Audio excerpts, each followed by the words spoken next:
பச்சைமா மலை போல் மேனி பவளவாய் கமலச் செங்கன் அச்சுதா அமரரேரே ஆயிரதம் கொழுந்தே இச்சுவை தவிர யான் போய் இந்திரலோகமாளும் அச்சுவை பெறினும் வேண்டேன் அரங்கமா நகருளானே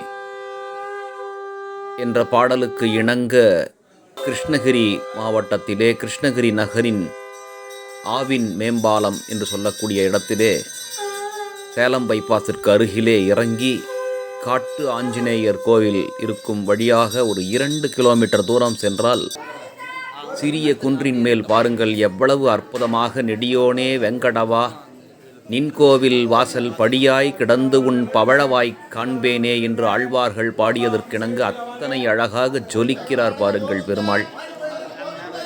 வருபவர்களுக்கெல்லாம் வரம் தரும் தங்க பிரகாசமாக பொன்மலை பெருமாள் என்று பெயர் கொண்ட திருநாமத்துடன் விளங்கும் கருட பகவானுக்கு எதிரே காட்சியளிக்கும் இந்த பெருமாளுக்கு விசேஷம் என்னவென்றால், அந்த கோவில் தர்மகர்த்தாவின் மூலமாக செறிந்தறியப்பட்ட செய்தி 200-300 ஆண்டுகளுக்கு முன்புதான கோவில் இது. அப்பொழுதெல்லாம் இப்படி கோவில் கிடையாது, இது பின்பு கட்டியது. இதற்கு முன்பு இங்கே இப்பொழுதும் நீங்கள் பார்க்கக்கூடிய பெரிய ஒரு பாறைதான் பெருமாளாக வழிபாடு செய்து வந்தோம் எங்கள் முன்னோர்கள் என்று தர்மகர்த்தா காட்டுகிறார். இங்கே சிறிய சுனை நீர் கூட உண்டு, நீங்கள் பார்த்து கொண்டிருக்கிறீர்கள். அதற்கடுத்து நீங்கள் பார்க்கக்கூடியது ஒரு பெரிய பாறை, அதாவது ஒரு 1000 டன் எடையுடைய ஒரு பெரிய பாறை. அந்த பாறையையே இறைவனாக வழிபாடு செய்யக்கூடிய நிலையில் இருந்தது. பிறகுதான் இந்த கோவிலை கட்டினோம் என்கிறார். இங்கே மனம் லேசாகிறது. இந்த கோவில் ஒரு 50லிருந்து ஒரு 100 படிக்கு உள்ளாகத்தான் இருக்கும். இந்த படியேறி பெருமாளை கண்ட மாத்திரத்தில் அந்த இயற்கை எழில் சூழ்ந்த மேல்மட்ட பகுதியில் அழகான மெல்லிய இளம் காற்று வீசிக்கொண்டிருக்கிறது. பெருமாளை தரிசிக்கும் அந்த நல்ல வாய்ப்பை, நலம் தரும் சொல்லை நான் கண்டு கொண்டேன் நாராயணா என்னும் நாமம் என்று வாய் நிறைய நாராயணா நாராயணா என்று பாடி பரவசப்படும் பக்தர்கள் அவ்வளவு அருமையாக இந்த கோயிலை தூய்மையாகவும் வைத்திருக்கிறார்கள். நீங்கள் வார நாட்களின் இறுதியிலே ஏதாவது ஒரு கோவிலுக்கு செல்ல வேண்டும் குடும்பத்தோடு என்று முடிவு செய்து விட்டீர்களானால், கிருஷ்ணகிரியின் காட்டாஞ்சநேயரை தரிசனம் செய்து கொண்டு அவரே தரிசனம் செய்து பார்த்து தினமும் தரிசிக்கும் பெருமாளை பார்ப்பதற்கு வரலாம். என்ன பொருள் புரிகிறதா? அங்கே காட்டாஞ்சநேயர் மேற்கு நோக்கி தரிசனம் தருகிறார் நமக்கு.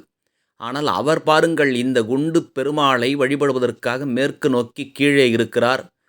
மேலே இங்கே காட்டு ஆஞ்சநேயர் தரிசிக்கும் இந்த பெருமாளைத்தான் இப்பொழுது பாறை வடிவிலே பார்க்கிறீர்கள். நம் தமிழர்களினுடைய மரபு எப்படி கல்லையும் மண்ணையும் மரத்தையும் நெருப்பையும் வானையும் என்று எல்லாவற்றிலும் இறைவனை காணக்கூடிய அந்த பாங்கைத்தான் நமக்கு தமிழர்கள் கற்றுக் கொடுத்திருக்கிறார்கள். அதனால் பாறை வடிவிலே இங்கே இறைவன் காட்சியளிக்கிறான், அருள் புரிகிறான் என்பது ஐதீகம். அத்தட்டு அந்த இடத்திலே இருக்கக்கூடிய கிராம மக்களின் பெருத்த நம்பிக்கையாக விளங்குகிறது. அதனால் இந்த பொன்மலையில் இருக்கும் இந்த பெருமாளை தரிசிப்பதற்காக கீழே காட்டாஞ்சநேயர் மேற்கு பக்கத்தில் இருந்து திரும்பி பார்க்கிறார், இவர் கிழக்கு நோக்கி நிற்கிறார். இந்த தகவலை எல்லாம் தர்மகர்த்தா எங்களுக்கு மிக அழகாக சொல்லி, இங்கே பாருங்கள் எவ்வளவு தூய்மையாக அற்புதமாக, இது புதிதாக கட்டப்பட்ட கோவில். இங்கே ராமானுஜர் மற்றும் அருகிலே வேணுகோபாலசாமி, அதற்கு பக்கம் லக்ஷ்மி ஆண்டாள் திருக்கோலத்திலே அற்புதமாக காட்சியளித்து அருளி செய்யும் நீங்கள் அந்த காட்சியை பார்த்து கொண்டிருக்கிறீர்கள். இதோ பாருங்கள், ராமானுஜர் 1000 ஆண்டுகளை கடந்தும் இன்றைக்கு வைஷ்ணவம் தலை தூக்கி நிற்கிறது என்பதற்கான அடித்தளம் இட்ட குருவாக விளங்கக்கூடியவர். அதற்கடுத்து நம்முடைய பெருமாள் வேணுகோபாலசாமியாக, அதற்கடுத்ததாக அருகில் நீங்கள் பார்க்கக்கூடியது தாயார் ஆண்டாள் தாயார்.